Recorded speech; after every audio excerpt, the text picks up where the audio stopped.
Good morning, everybody. I am Nikedra here with Zing Life Services, and we are hopping on early this morning just to give you some information about what you need to get prepared. So we know that there is a storm brewing, and it's headed this way. Hurricane Florence. Everyone is in anticipation of what is going to come of that storm. So if you watch the Top 10 at 10, you know last night we talked about being prepared and staying prepared. So a few of the things that we've mentioned about staying prepared is one, this is a great time to make sure that you have your emergency prepared kit. So I'm going to give you a link so where you can go to make sure you download what you need to include in that kit, and I'll go over just a few of those things in brief today. I know people are going to be out and about shopping and trying to get some of those last minute items, so I did want to come on early just to make sure you have some idea of what you need to get. The other thing is, this is a good time to realize if your CPR and or first aid is up to date, out of date, or if you just haven't been trained at all. So again, in times of emergency or disaster, CPR and first aid are those tools that you want to make sure you have in your toolbox. They don't physically fit in your toolbox, they sit in your mind so that when you need them, you can pull them out and use them in times like these. So again, if you are not CPR trained or first aid certified, it's probably too late to get that before the storm is hitting in a couple of days, but put that on your radar, because when you have time while you're getting prepared before the next storm, you want to make sure that you schedule a CPR and or a first aid class. And who can you schedule that with? Of course, Zing Life Services is able to help you get those classes and courses. Just go to www.zinglifeservices.com so you'll know what CPR classes we offer. All right, so again, for your emergency preparedness kit, want to make sure you know what things you can include in your kit. You can download this list. It's actually from FEMA. FEMA is the Federal Emergency Management Agency. So FEMA, Federal Emergency Management Agency. You probably hear all things FEMA when it comes to disaster. So they have a great download that I have put for you in one place so that you'll be able to access it easily. It's at bit.ly/Zing-is-prepared. So again, that's bit.ly/Zing-is-prepared. So it's a free download. I just put it there so that you would be able to conveniently get to it, and you'll be able to get it from work or wherever you are today so that you can get on your journey to getting these things that you need for being prepared. All right, so first of all, everybody's getting water. You know water is the main thing that people rush out and get. So if you haven't gotten your water, you need at least 3 days supply. We know sometimes that I'm from the eastern part of North Carolina, and I know that sometimes we've been out of electricity and without water for more than 3 days after storms, but the guidelines just say 3 days, so you do need at least 3 days worth of water, and you need that water for both hydration, for drinking, and then also for bathing and things like that. So again, bit.ly/Zing,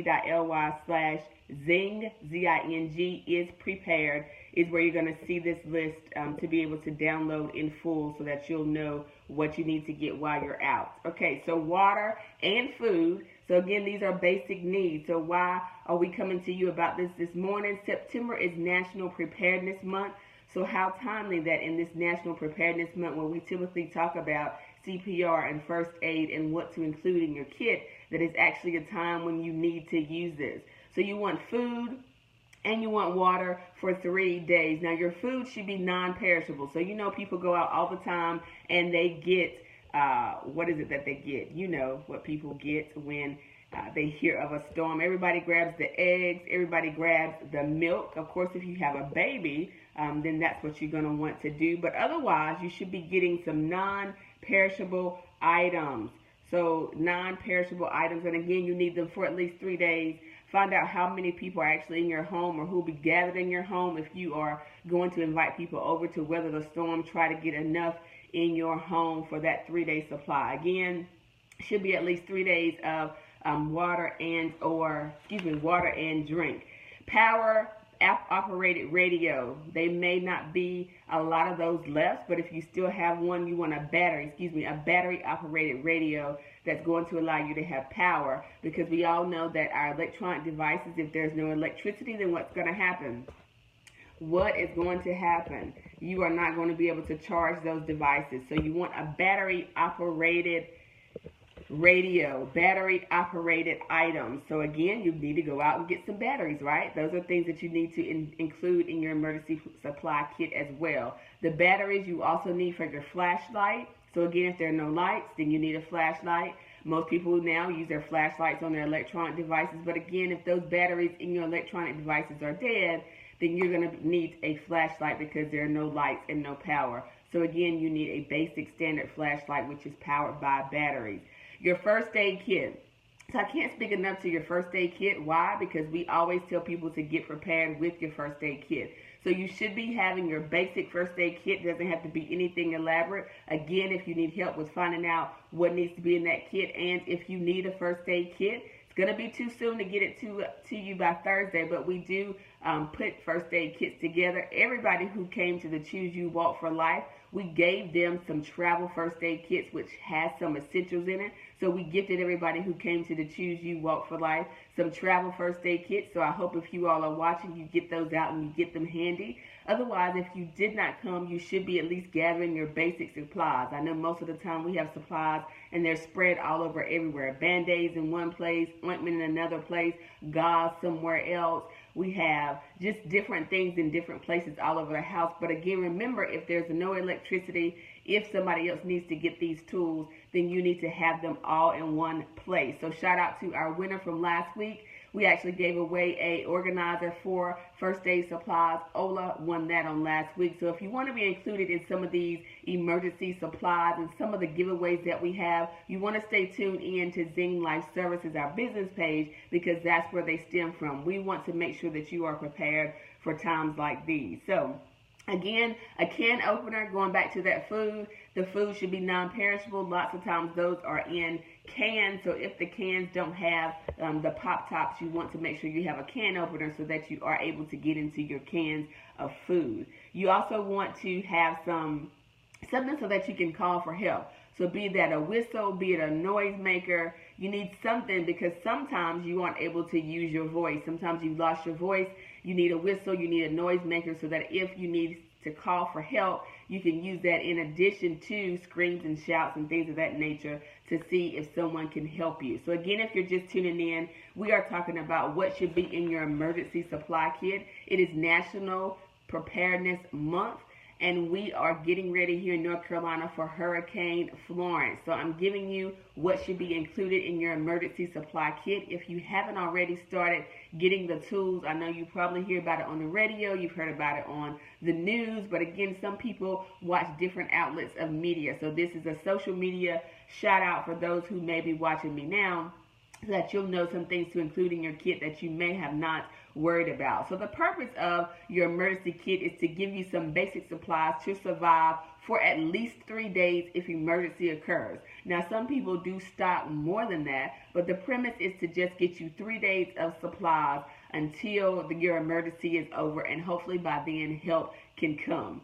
So we talked about a few things. We last talked about the whistle. Next, you want to have some basic tools, so some pliers, some wrenches, maybe a pair of scissors, because again, if things are around and down around you, sometimes you need some tools to help to get you out. You need some tools to turn off power. You need tools to turn off gas lines. So make sure you have some basic tools in your kit as well. Lots of times people do not remember that. You need some basic health items, so your sanitation items. Women in particular, you want to pay close attention to those sanitary items that you may need. Now, on that same line of health and sanitation, your medication. So go ahead and reach out to your pharmacy today. Go ahead and reach out to your pharmacy today if you know that your medication supply is going to end over the next week. Because again, we don't know what the efforts and what the disaster will leave. Hopefully not a whole lot, but you want to go ahead and reach out to your pharmacy. Do that today because they get busy too. Go ahead and do that today and see if they offer a emergency supply of medications. so that if your medication is due to end within the next week, meaning you only have 7 days or less of medication, go ahead and see if you can pick that medication up now using their emergency preparedness plan so that you won't have to worry about trying to get out and about regarding your medicine. So that's something you're going to want to make sure that you do sooner rather than later. So the other thing is, for those of you who have pets, for those of you who have children, for those of you who have senior citizens in your home, for those of you who have special needs, people that you take care of, you want to make sure that you use the precautions around that population as well. So I'm not going to go in detail into that right now, but just realize the people who you take care of, and make sure you have the things that they need as well. So bedding, you want to make sure that you have adequate bedding and a change of clothes actually in your supply kit as well. So again, your supply kit should be in one place. It should be so that you can scoop it up, take it with you. So you want to have a change of clothes in there. You want your medications in there. You want your bedding in there. You want all of your first aid supplies. You want your food in there and your water. You want those tools that we talked about. You want a can opener for your cans. And all things such as that. So again, I've downloaded this emergency supply list. So here's your emergency supply list. FEMA does a great job of doing all things emergency, so I have put that on the link, bit.ly/Zing is prepared. bit.ly/Zing,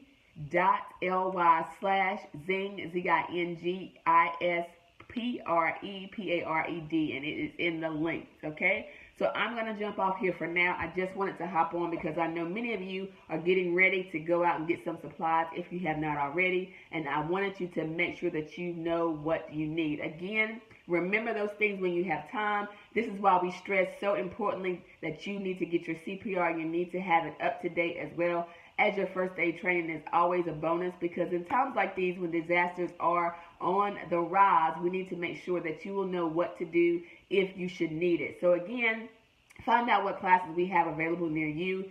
If you don't see a class that is available, you can inbox us, and we are creating classes all the time based on location and demand. We have classes all the way from somebody who is not health care oriented at all, who just wants the basics of CPR. That's going to be your family and friends entry level to CPR.